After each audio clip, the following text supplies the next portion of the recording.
del detalle, se va documentando. Entonces ustedes van viendo que uno va haciendo la autopsia y va tomando muchas fotografías. Entonces va tomando fotos y fotos y fotos y fotos. Y hay álbumes de 200 y más fotos, ahora muchas más, porque de todos los detalles, de todo lo que ven, ¿no? En eso hay una cosa anecdótica, es que se murió el doctor de la Cuesta, el doctor que era ministro de Educación de Uribe cuando era presidente, Juan Luis Londoño de la Cuesta se llamaba. Entonces se estrelló y se quemó. Y entonces llamó a la morgue el señor presidente. Y entonces la anécdota interesante es que él llamó y dijo, ¿quién está a cargo? Entonces me pasaron a mí, yo estoy de a cargo. Entonces yo le dije, ¿quién habla? Y dijo el señor Álvaro Uribe. Yo le dije, ¿usted qué va a hacer, Álvaro Uribe? No me joda. Déjeme un teléfono y yo lo llamo, porque es como, yo qué le voy a creer que usted es Álvaro Uribe. ¿Usted qué va a hacer el presidente llamándome a mí y a la morgue? ¿Qué? Se puso furiosísimo. Y después ya llamaron y el fiscal, ¿y usted por qué hizo eso? Y no, bueno, me regañaron. Yo, porque es que como lo imitan tanto. Pero el señor lo que preguntó es, yo no quiero que le tomen ni una sola foto al ministro. Entonces, uno que contesta, sí, señor presidente, no le hemos tomado una, ¿sí? Le hemos tomado 200 y pucho, entonces ni una. No quiero que aparezca ninguna foto de él. Sí, señor, yo las guardo y no va a aparecer nada. Fíjese una cosa importantísima de eso. Después, cuando mataron a sus enemigos, publicó las fotos. Entonces, el señor Uribe entendía que las fotos de los cadáveres nosotros las tomamos con fines judiciales, con fines de docencia, pero nunca con fines de otro tipo. Entonces él sí dijo que hizo que publicaran las fotos de Reyes. ¿Sí? Eso es una vergüenza. Nosotros nunca publicamos nada. Esas fotos, hay muchas fotos. Entonces usted me dice, ¿de tal cadáver hay muchas fotos? Pues por supuesto hay un álbum grandísimo de fotos, pero no se muestran ni se toman, se guardan, se documentan, están dentro de un archivo guardadito. ¿Sí? Algunos guardamos, si usted ve mi computadora hay miles, pero para uso de docencia y demás. Pero no ni para publicar, ni para esas cosas, porque no son para eso, son para documentar los hallazgos. Las fotos son para documentar los hallazgos. Entonces tomamos muchas fotos. Después a los cadáveres se examinan. Y se examinan de cabeza a los pies y se examinan minuciosamente. Y entonces lo primero que uno entiende cuando ve los cuerpos muertos es que la intimidad se acaba. Y eso que llamamos pudor también. ¿Sí? Y los que van a la morgue dicen, uy, pero ¿por qué no los tratan con cariño? Los voltean duro, los voltean para un lado, les hacen cosas. Porque le están buscando la muerte. Pero además es porque ya ese concepto ya se perdió. Ya todo está en manos de uno. Entonces le ven a uno todo. Y todo es todo. ¿No? Pero nadie dice nada y ni nadie va a publicar nada de lo que vio. Tranquilos, que eso no va a suceder. Y además, si llegaran a contar alguna cosa de uno, pues ya qué importa tiene, ¿sí me entiende? Ya no tiene ninguna importancia, ¿sí me entiende?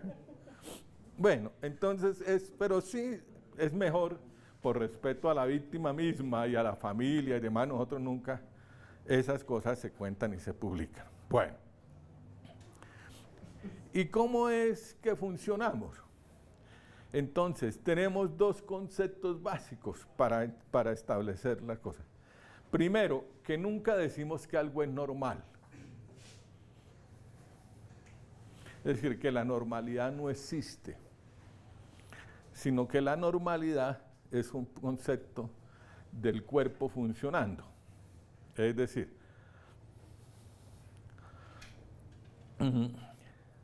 yo una vez le escribí equivocadamente, no, yo realmente no fui yo fui con una compañía y hicimos la respuesta, pero de haber puesto genitales normales a un señor, normales. Entonces, como al mes llegó un oficio de un fiscal y decía, explíqueme si con esos genitales normales el señor pudo haber concebido el niño tal y había tenido un niño con fulanita de tal. Entonces nosotros, ¡qué madre! Ahora que le contestamos. Entonces, no, en la quietud de la muerte, señor fiscal, todo se ve igual. En la quietud de la muerte, ¿sí? Pero no puede uno decir normal. Hay cosas que no se deben usar, por ejemplo, normal, porque entonces el otro interpreta si era normal, tiene erección, podía tener niños, podía tener... No, nosotros dijimos...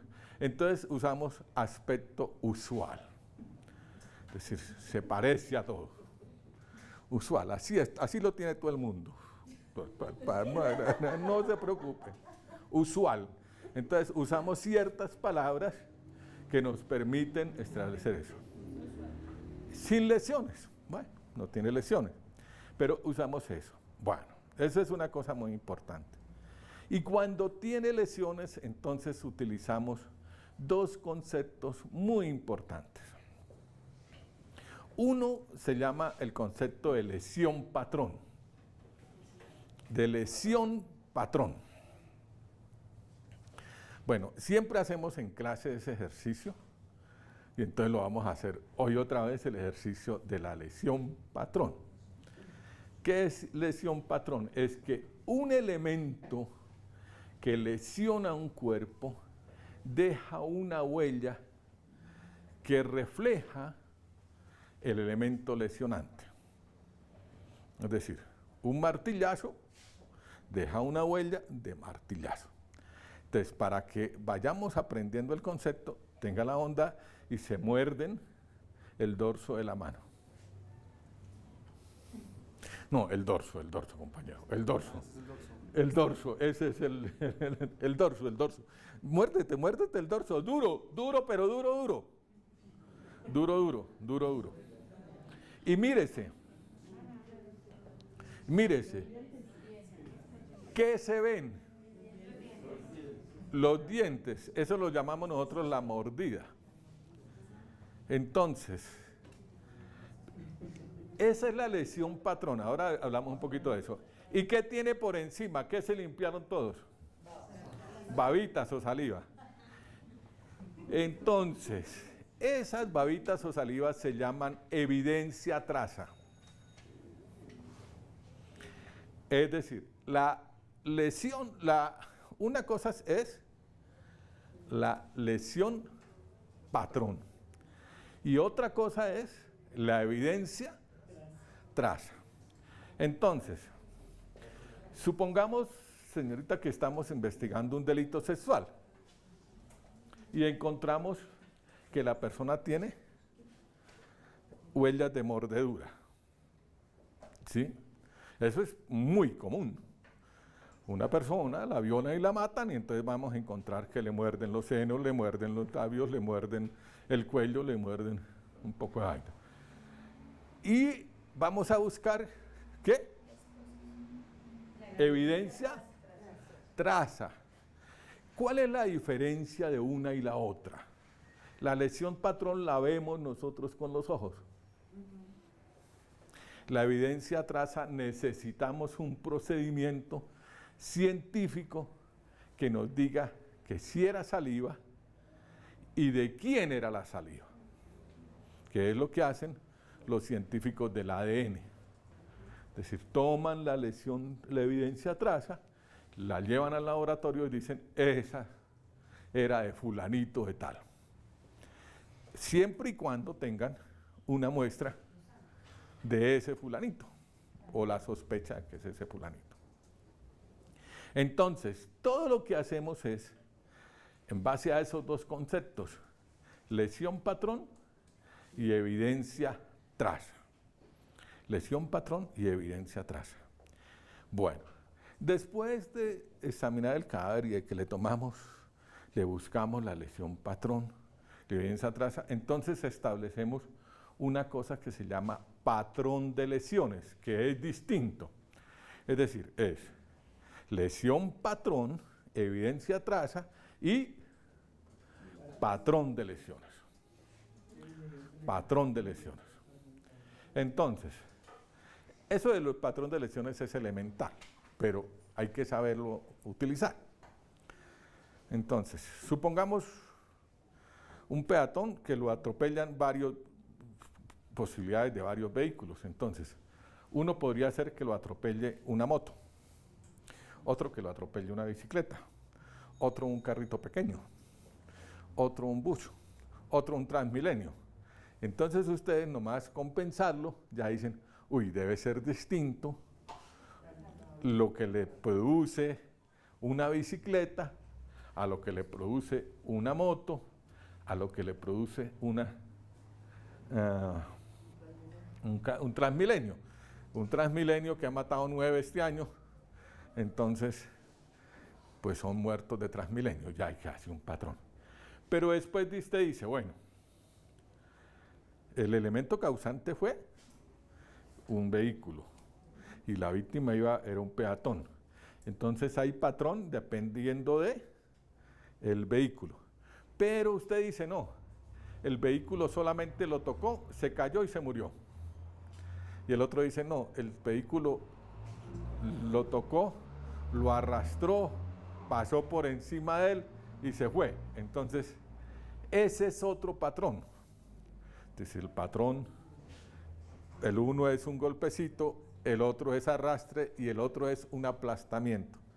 Entonces, el forense lo que hace es, dice, sí, hubo un accidente de tránsito, lo atropelló un bus, le golpeó el golpe primario, después se cayó, después lo arrastró y después pasó por encima del aplastamiento. Entonces todo tiene un patrón y dice un patrón, pasó tal cosa y hace la diferencia de un evento a otro. ¿Quién le cuenta al forense qué pasó? Las lesiones. Es decir, estableciendo el patrón de lesiones, la lesión patrón y el patrón de lesiones dice, eso fue tal cosa, ¿sí? Entonces, ustedes que son literatos, habrán leído a Ciervo sin tierra, ¿no? Todos. Y entonces Ciervo Joya fue al juzgado municipal de Tunja porque lo acusaron de haber matado a un señor en una tienda en Soatá, Boyacá. Y entonces le preguntan a Ciervo, ¿cómo lo mató? ¿Qué fue lo que usted dijo? Yo estaba con mi navajita de hacer cucharas en la mano y el señor se me fue encima y yo hice así y le clavé la puñalada. Y nadie le creyó. ¿Por qué no le creyeron a Ciervo Joya? Porque el patrón de lesiones que tenía el muerto era que Ciervo lo había cosido a puñaladas, dice Caballero Calderón, entonces lo condenaron a la cárcel. Lo que pasa es que el 9 de abril lo soltó, la chusma lo soltó de la cárcel de Tunja y volvió a Capitanejo. Entonces siempre existe, y en la literatura hablan de eso, muchos episodios cuentan qué fue lo que pasó. Es el patrón de lesiones, ¿sí me entiende? El patrón de lesiones, el patrón de lesiones. Nosotros tratamos de establecer eso varias veces, estableciendo el patrón de lesión. Ahora, surge un problema muy importante. El patrón de lesiones determina además a veces el modus operandi de ciertos grupos o ciertos comportamientos de ciertas agrupaciones que van tomando un patrón de conducta y las víctimas van teniendo un patrón de lesiones.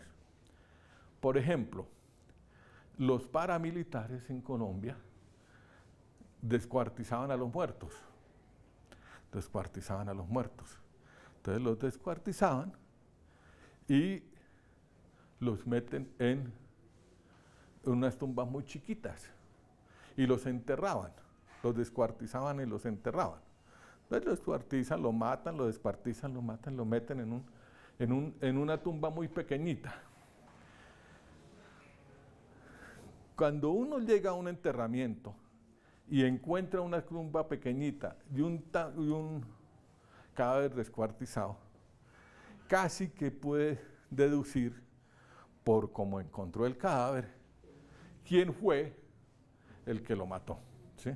Por el contrario, las FARC, por ejemplo, los ELN de las guerrillas, nunca enterraron a nadie, no les interesaba, muy poquiticos han enterrado, ¿sí? Y mucho menos descuartizarlos. De golpe se descuartizarían por una bomba o alguna cosa así, bueno, eso no pasa nada, pero ellos sí los dejaban ahí. No les interesaba hacer ese ritual con los cadáveres. ¿Por qué esa conducta? Nosotros no hemos sabido por qué.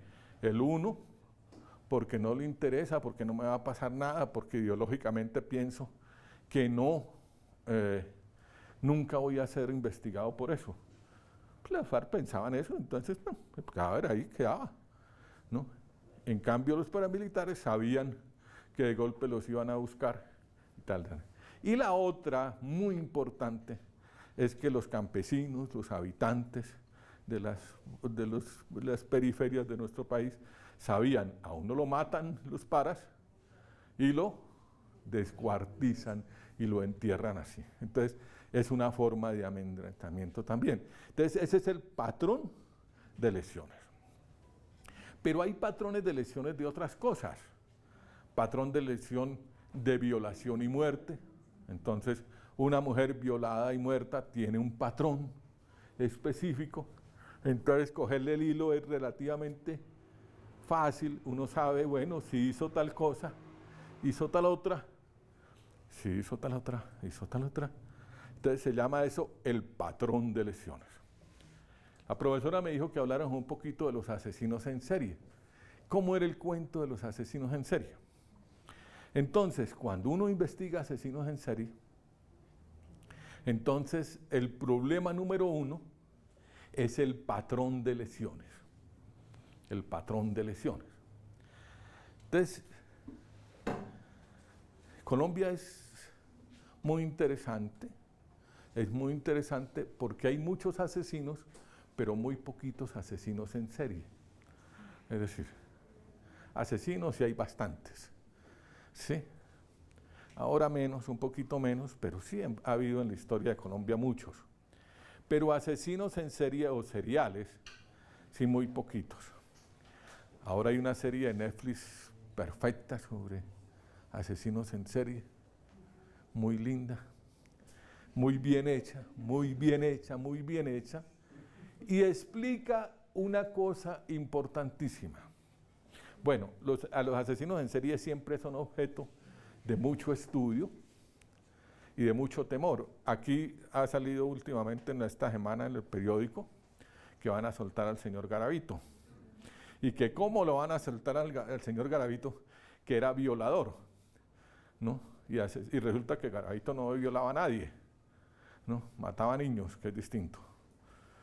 Sodomizaba y hacía cosas con niños, pero no los violaba. Pero entonces tenía un patrón de lesiones, un patrón de una conducta. Siempre utilizaba el mismo método. Entonces, el asesino en serie se divide de dos clases, son los asesinos en serie. Unos se llaman los organizados y otros se llaman los desorganizados. Los desorganizados. Curiosamente no hay intermedios. Es decir, no hay uno que sea un poquito desorganizado y otro poquito organizado, sino que mutan de organizado a desorganizado. ¿Qué es un asesino organizado? Es que es meticuloso y es difícil de encontrar. El prototipo del organizado es el camarada Chikatilo. Lo encuentran en internet. El camarada Chikatilo es en la antigua San Petersburgo, o Leningrado, que se llamaba cuando era comunista, ahora volvió a volverse San Petersburgo.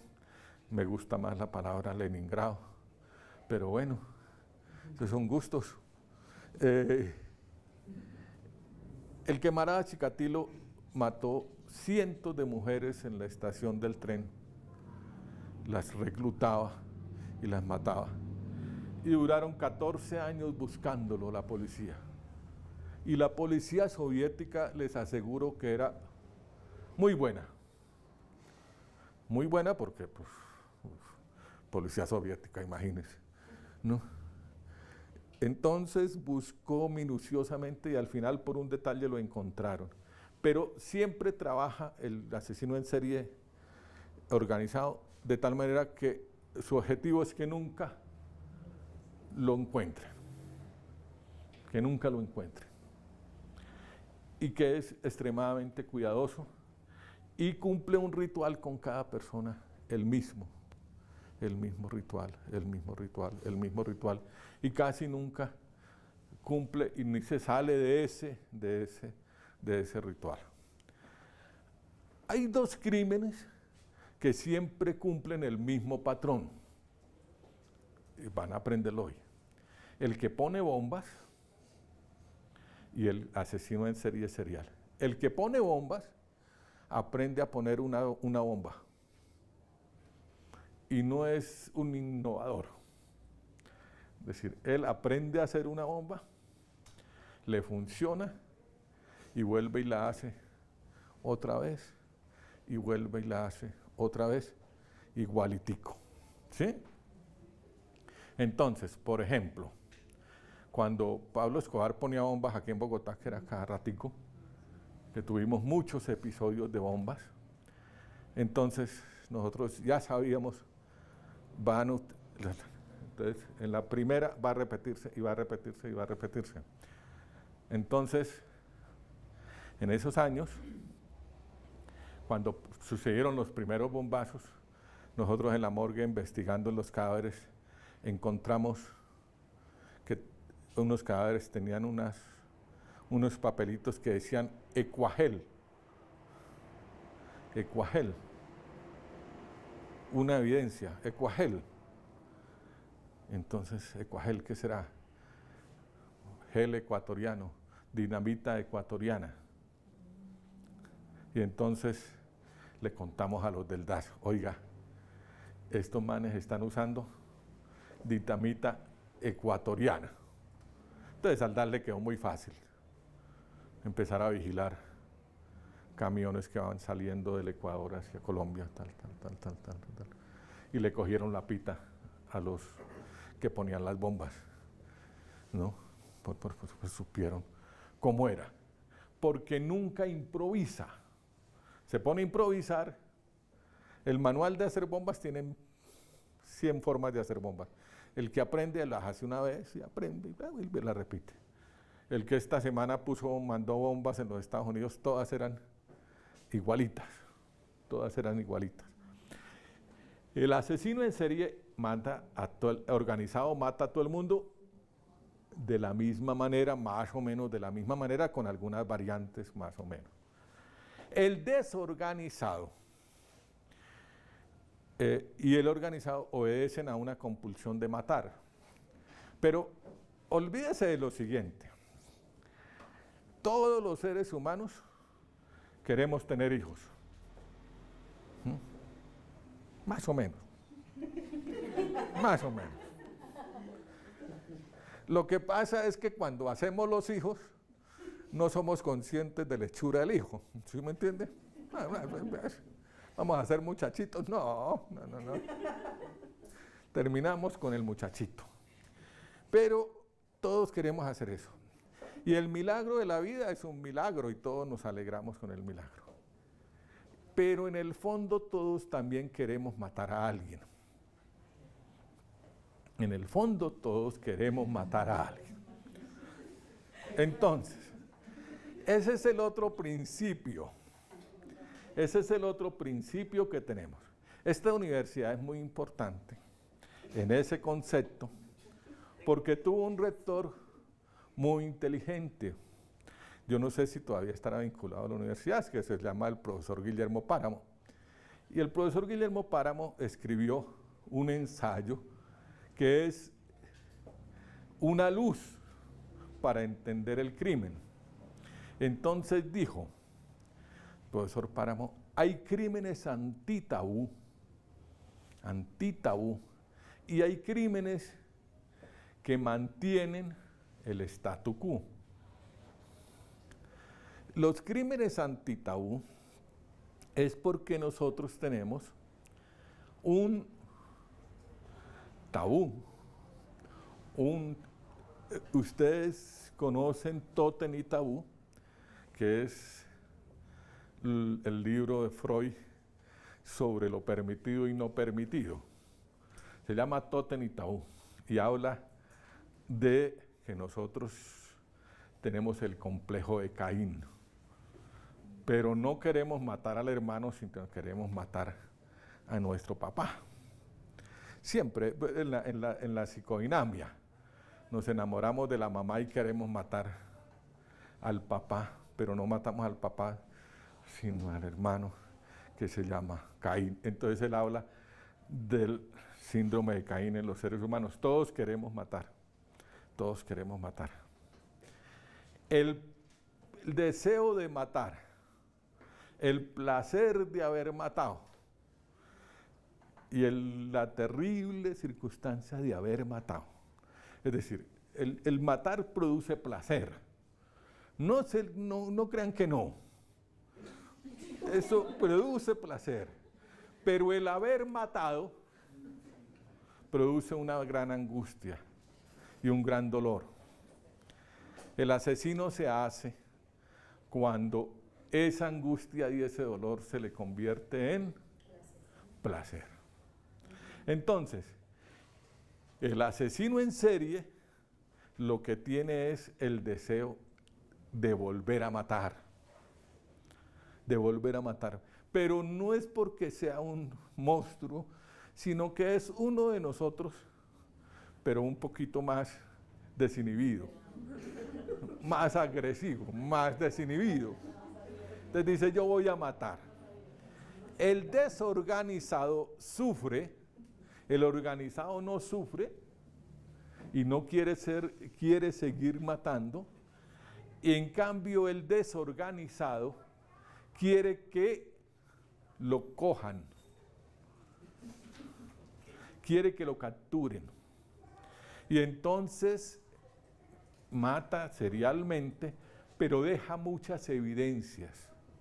Es muy desorganizado, deja cosas para que lo encuentren, para que lo castiguen. Por eso, ¿no? Entonces, es muy interesante eso, muy interesante. Cuando uno examina entonces los casos de los asesinos seriales, en Bogotá, en la historia de la morgue, ha habido 3 casos importantes de asesinos seriales, ¿sí?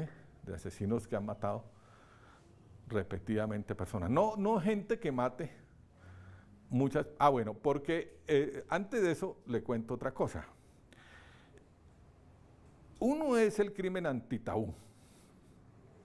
Entonces, el crimen antitabú es bastante puro. Porque yo quiero matar a mi mujer, voy y la mato, la despedazo.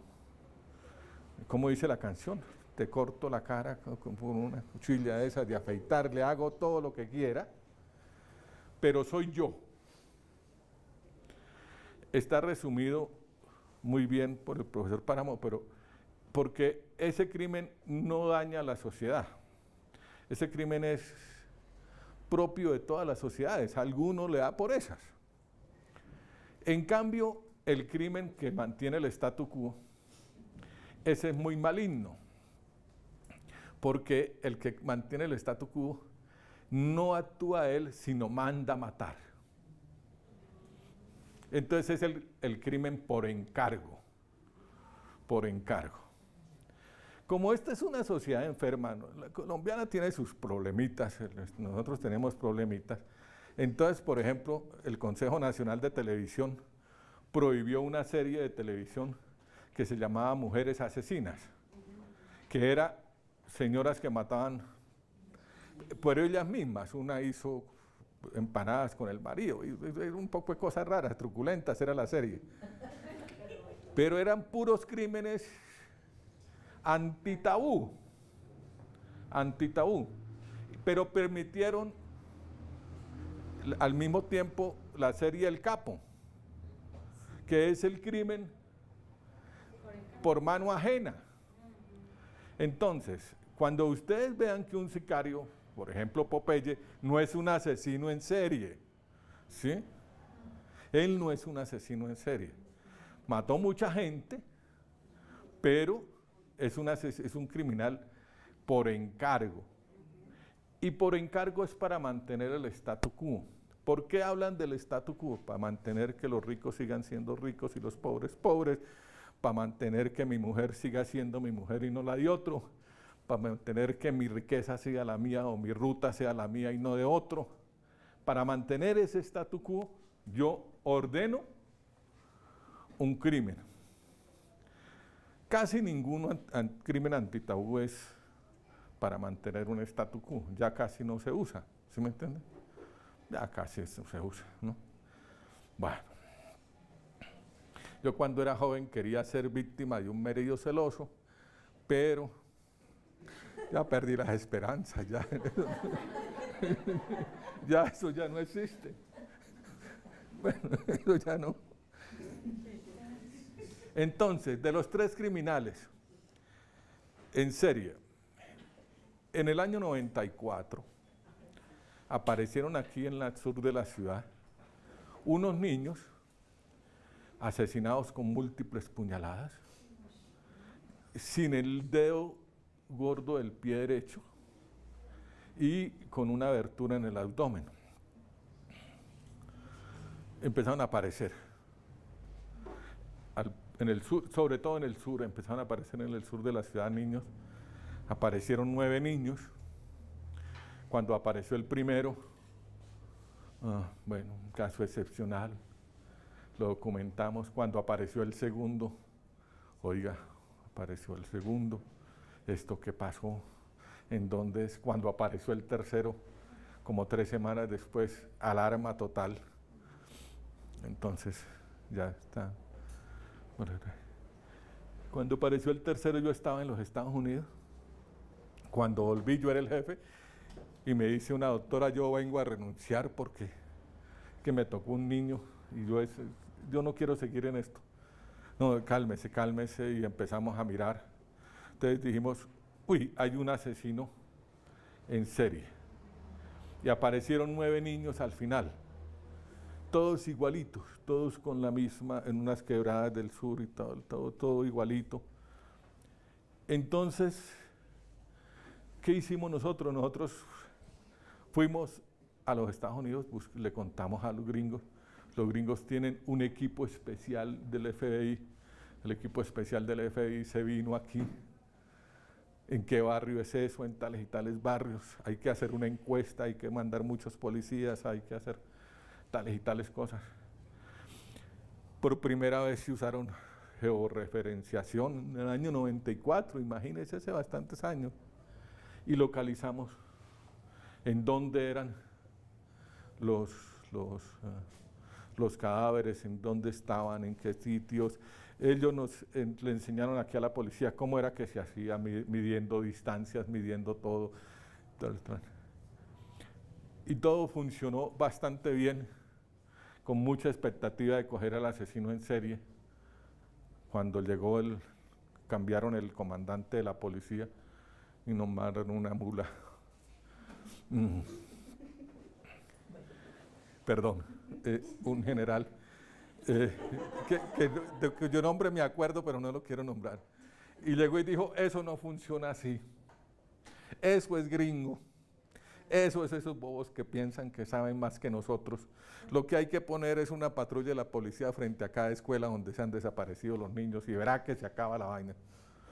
Pues claro que se acabó, porque el asesino, tan pronto vio el despliegue policial, se desapareció. Pero por ahí el año siguiente y demás sucedió el hecho de Villavicencio, en el cual apareció un niño muerto en Villavicencio, otro niño muerto en Villavicencio. Entonces el doctor de Villavicencio dijo, oiga, unos niños parecidos a los que ustedes han estado mirando en Bogotá, porque en Bogotá teníamos en una oficina, en la pared, los mapas y las cosas, como habían dicho los gringos que había que hacer, ¿no? Un mapa de Bogotá grandote y tal. Aquí nos aparecieron 2 niños muertos. Aparecieron los 2 niños muertos.